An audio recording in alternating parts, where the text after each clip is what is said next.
My name's Eleanor, and I'm from the Down Syndrome Research Foundation. And today we're going to talk about teaching reading to individuals with developmental disabilities.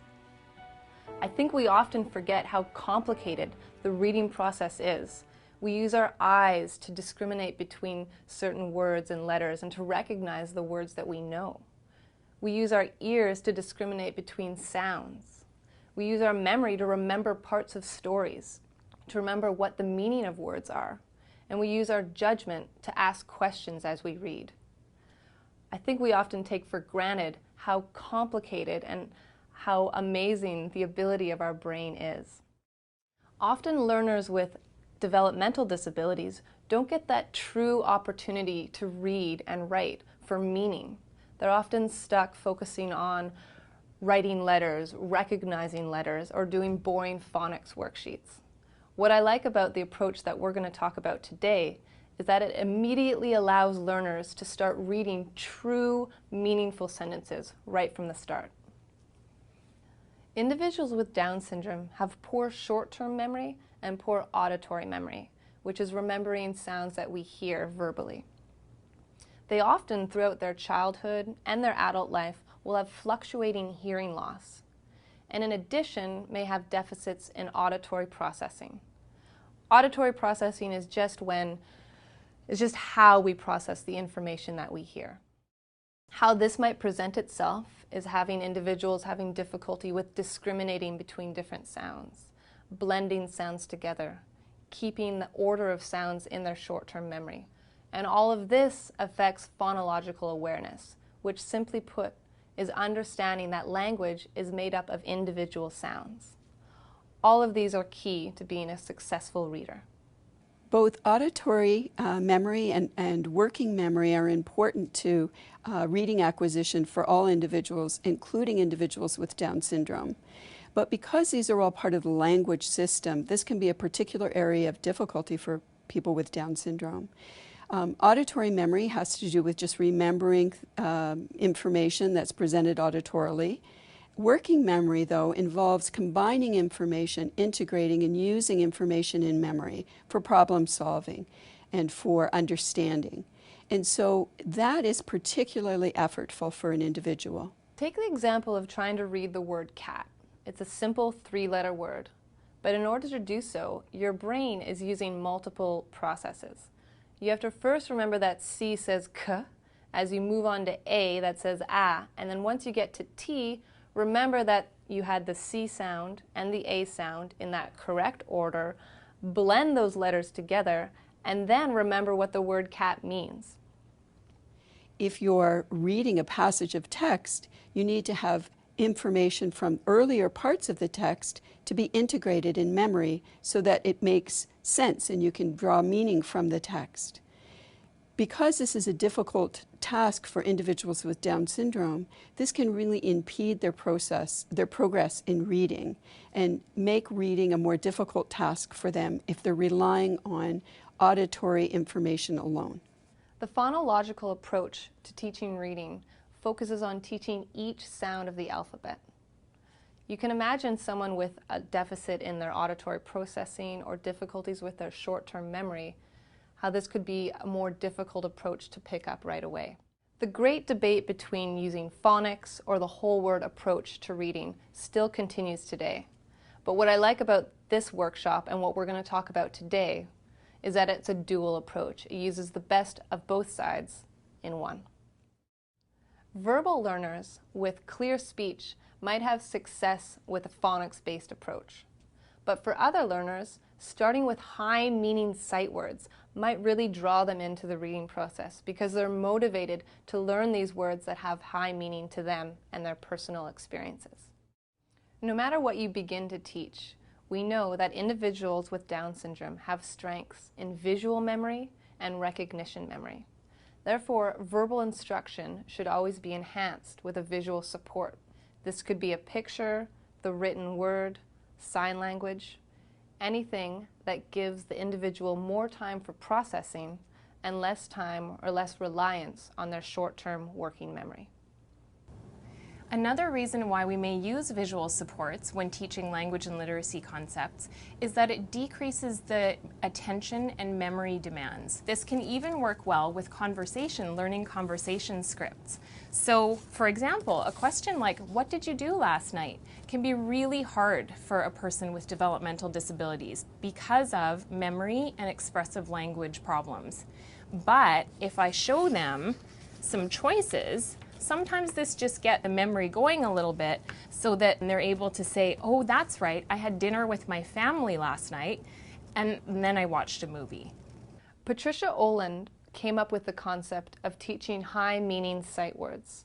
A high-meaning sight word is a word that has big meaning to a student. So if a student is into baseball, or Hannah Montana, or Justin Bieber, start with those words because that's what's going to get them into reading. They're going to be motivated to want to read those words. The Olin approach to acquisition of sight words goes as follows: match, select, name. We'll go over these throughout the workshop, but the focus of this approach is sight word recognition, not decoding. It's one-to-one teaching method so that you can control the environment and start to create an airless learning environment for your student. So what is airless learning? Well, often if you think back, you probably remember mistakes that you've made. And those are the strongest memories we often have because of the emotion and the anxiety attached to that memory. The goal of airless learning is to remove anxiety at all costs and to try to provide the opportunity for the learner to have success right from the start, to be correct on that first answer. Some ways you can do this are by giving the learner two options for a choice. Avoid asking open-ended questions. Avoid saying, "No, that's wrong." Try to give the learner visual cues. Point to the word that you are saying so that they feel confident and have success right from the start. Let's take a look at the first step in the acquisition of sight words. The first step is matching. The student must match a word on a flashcard to the matching word on a stationary grid. I always start with 4 words, but sometimes a student might be having trouble at the start, and therefore start with 2 words because you want success right from the start. Sweater. Shirt. Dress. Coat. Okay. Cars. Fast. Well done. Race. Help. Be sure to assess that your student knows how to match. This should be done with a solid black shape and having your student match that solid black shape onto the matching shape on a stationary grid. Once this is set, you're ready to go. Can you put that on the same? Oh, well done. Good girl. Okay. Look at this one. Oh, can you put it on the same? Where does it go? Yes, you are right. See? Oh, well done. It's a shape. The task is matching, and you want your students' focus and attention only on that one task. Try not to imbue the task with too much verbal instruction. Don't say, "This is the word baseball." Put baseball on baseball. Instead, say match or same. By not giving too much verbal instruction, you're not distracting the student from the focus, the task of matching. C. Excellent. Leader.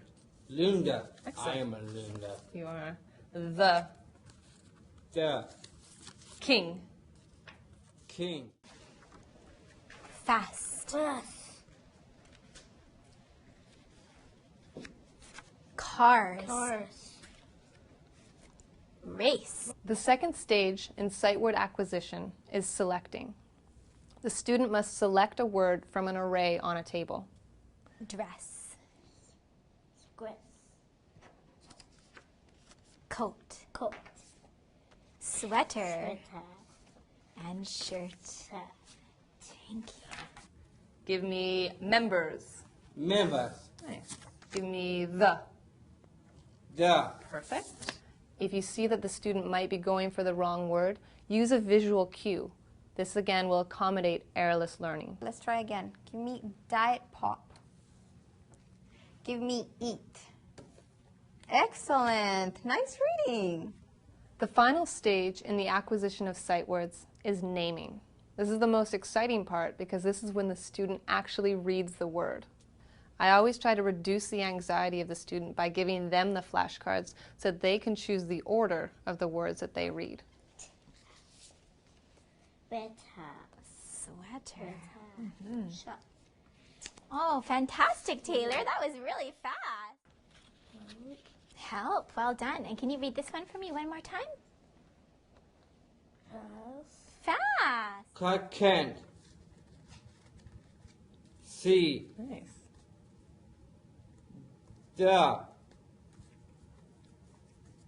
Linda.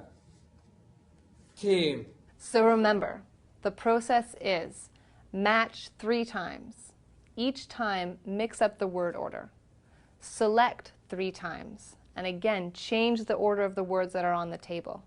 And finally, name once or twice and always allow the students to hold the cards and have them change or choose the order of the words they read. Pace is very important when introducing new words and reviewing old words. You want to make sure that the students learn the words, but you want to maintain their interest, so keep it fast and always introduce new words each week. Once a student has demonstrated that they can recognize a word, so usually they've read it 3 times consistently correct, it's important to introduce high-frequency words. High-frequency words are words that we use frequently in our language. Common ones include the, and, is. These are words that are essential to building complete sentences. Some people call them joining words. Once your student has recognized or shown the ability to recognize 4 words, it's really important that they're able to use those words and read them in complete sentences.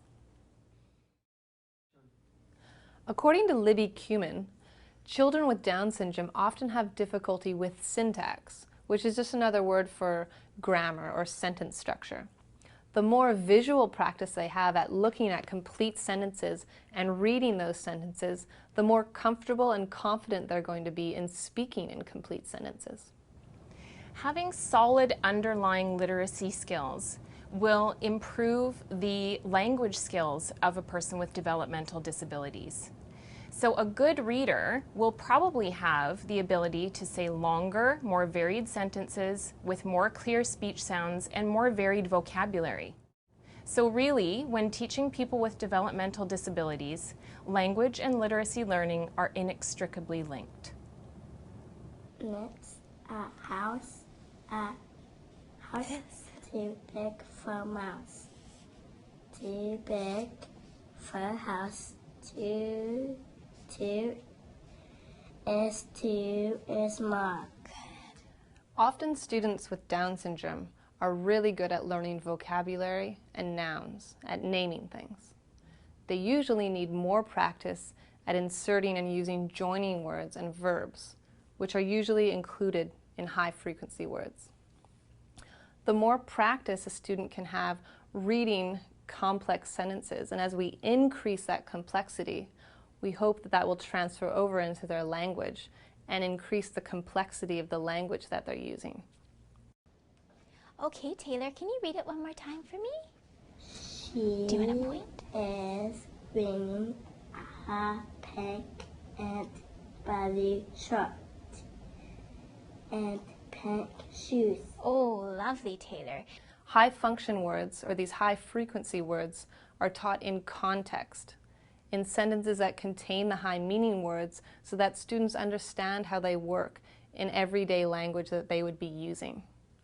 Often these high-frequency words are taught as essential vocabulary, which can often be dry and boring and abstract. Some nouns to introduce include family names, friends, pets, preferred items like foods, places, and sports. Pronouns and possessive pronouns could include I, my, and you. Some verbs to introduce include like, can, is, go, eat, see, put, don't. Prepositions and articles to include would be the, to, here, on, in, and this. Simple sentences can be created immediately if a student knows the words I and like. Begin by modeling these sentences for your student to copy with their flashcards. Provide the student with necessary words for them to create their own sentences and really emphasize word order. Nice. And read it out. What's it say? Spider-Man can. Almost. What's that one? Saves. Spider-Man save friends. Good. Okay. Over time and with practice, this leads to more independence and creativity in sentence construction. Angerman is the king of sea. Good. And remember that little tip I gave you? What do we have to put in front of C? King of the sea. Nice job. When building sentences, keep a stack of blank flashcards near so that you can quickly add new words that your student wants to add to their sentences. Always count the number of words in a sentence and praise the student for making longer and longer sentences. 7-word sentence, buddy. Nice. As an extension, you can have your student type up their sentence and find an image to go with the sentence. Try using humor when you're teaching grammar. Make silly sentences and see if the student can identify why the sentence is silly. This is also a great way to test reading comprehension. A typical reading session should start with 10 minutes of match, select, name, 10 minutes of reinforcement activities, 10 minutes of sentence building with those words, and then 15 to 20 minutes of reading a story that the child chooses. Let's talk about these reinforcement activities. The whole goal of these is that they are fun, but at the same time the student's reviewing and using the words that you're focusing on. Any of the most common games that we regularly play can be turned into a word game simply. You got 1. In, good. 2. What does that one say? Go. Good. Keep going. Yes. The. Let's take a look at a few of the games that we enjoy. First of all, take an old Jenga game. Take the blocks apart and write all the sight words or the target words that you're trying to teach your student. Every time they pull off the block, they have to read the word and put it on top. What? Another common game that we often play is Twister. This can be adapted into a word game by just labeling or putting the flashcards on each circle on the mat. You spin the dial and whatever color is pointed to, the student has to read the word on that color. Eric, put your left hand on cousin. Where's cousin? In the yellow, exactly. Good. And can you put your other hand on like? Nice. Another game we like to play is Go Fish. This just involves you making a few more copies of the flashcards so that a student can collect a pair of them in the card game. Another great game is Bingo. Bingo can easily be turned into a word game by grabbing a blank bingo board and writing the target words on the grid while you call out the words and the student has to see if that word is on their bingo card. Finally, even a game like bowling can be turned into a word game. Go, Taylor, go! Excellent. What did you get? Christmas. Perfect. Okay, let's get some more. Another favorite game that my students like is called SWAT. Go to a dollar store and buy some fly swatters for $1 each. Lay out the cards on the table that you're focusing on, and as you read out the word, the student has to swat that word with their fly swatter. You can take turns, or if you have more than one student, play in teams to see who can hit the word the fastest. Oh, nice. Okay, you found it. Okay, Chris and Eric, can you find the word cousin? Cousin, you see her? Nice. Some of my favorite games have come from the website that Adrian Bruce has made.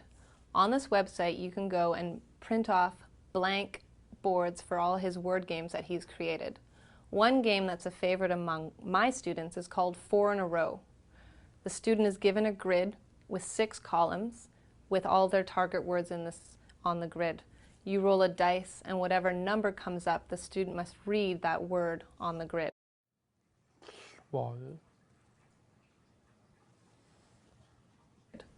If he reads it correctly, he gets to place one of his markers on the grid with the goal of getting 4 in a row.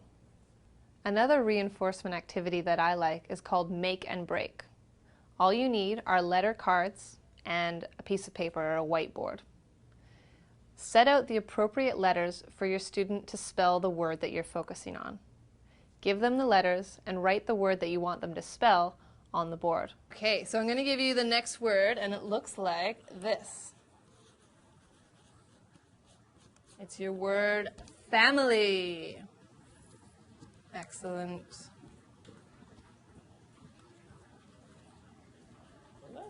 Voila! C'est perfect. Nice. Okay. Now, erase the word. Take one last look at the order. Remember those letters? You got it memorized, Chris? Okay, break it up. Okay, let's see if you can do it again.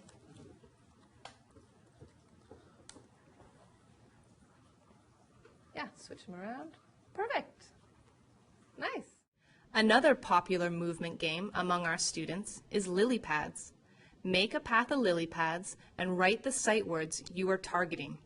As your student reads each word, have them hop on it. That.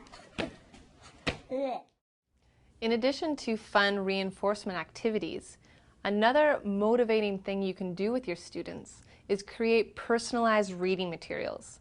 These are materials that you design for your student about their interests. One really popular one that my students like are I Like books. This is an opportunity for you and your student to make a book together about everything your student likes. And what's great is that on each page there's that repetitive sentence structure, I like. So by the end of the book, after your student has read it, they immediately recognize those two high-frequency words, I and like. One of my students was really interested in superheroes. So him and I made a superhero book. In this book, he was able to choose the pictures and images of all his favorite superheroes, and we created sentences for each picture. And action. This is Chloe. Corey. Do you remember her last name? Offer. Sullivan. Severin. Good. She is friends with Clark Kent. By the end of a few months, Shane could read the whole book from start to finish because he was motivated to read about these characters and his main interest, superheroes. One more time. I go the Like. Lightning. Good. green. These personalized reading materials can be simply made on Word. All you need to do is type out the sentence and import an image from Google that you and your student find together. Make sure you record the progress of your students' reading achievements. Over a couple weeks, try to assess which words your students reading correctly. If you notice that your students read a word 3 to 4 times consistently correct, it's time to put that word in their word bank. A word bank is any container that you use to put the words in that your student knows and has put into their long-term memory. What I like to do is I pick out pieces of paper and write a $sign on them, and every time they've started to read a word consistently correct, I write that word down and I put it in their word bank. What's great about this is that the student can watch their vocabulary grow, and they kind of equate it to being rich. The more words they know, the richer they are. I try to review the words in their word bank kind of once a month. That way we're still maintaining progress and gaining momentum, but at the same time checking to make sure that they remember the words that we've introduced. Once your student has a sight word bank of 50 to 100 words, it's the perfect time to start introducing phonics. Use their high-meaning sight words to introduce beginning consonant sounds.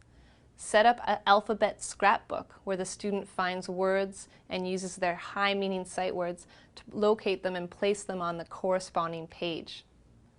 Also, what you can do is sort out or put out all the flashcards on a table and have your student choose the words that begin with that same sound that you give them.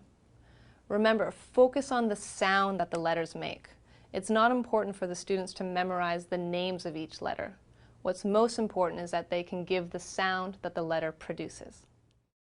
Since computers are so motivating for students, go and use these websites that give varied practice in phonics activities. Word families are also a good way to start introducing some phonological awareness to your students. As we said before, often students with Down syndrome or other developmental disabilities have difficulty with auditory discrimination. One way to overcome this deficit is to allow your students to look at word families. Many literacy concepts are inherently auditory, but if we can actually show them the rhyme, such as this one, so you can see that all the words have an at sound at the end, this is now a permanent signal that the student with Down syndrome or autism or developmental disability can look at rather than a fleeting auditory signal, which is difficult to process. That brings us to the end of our workshop. Thank you so much for joining us, and please, if you have any questions, do not hesitate to contact us. If you can remember one thing from this workshop, remember that the most important thing in learning how to read and teaching reading is that both people are having fun.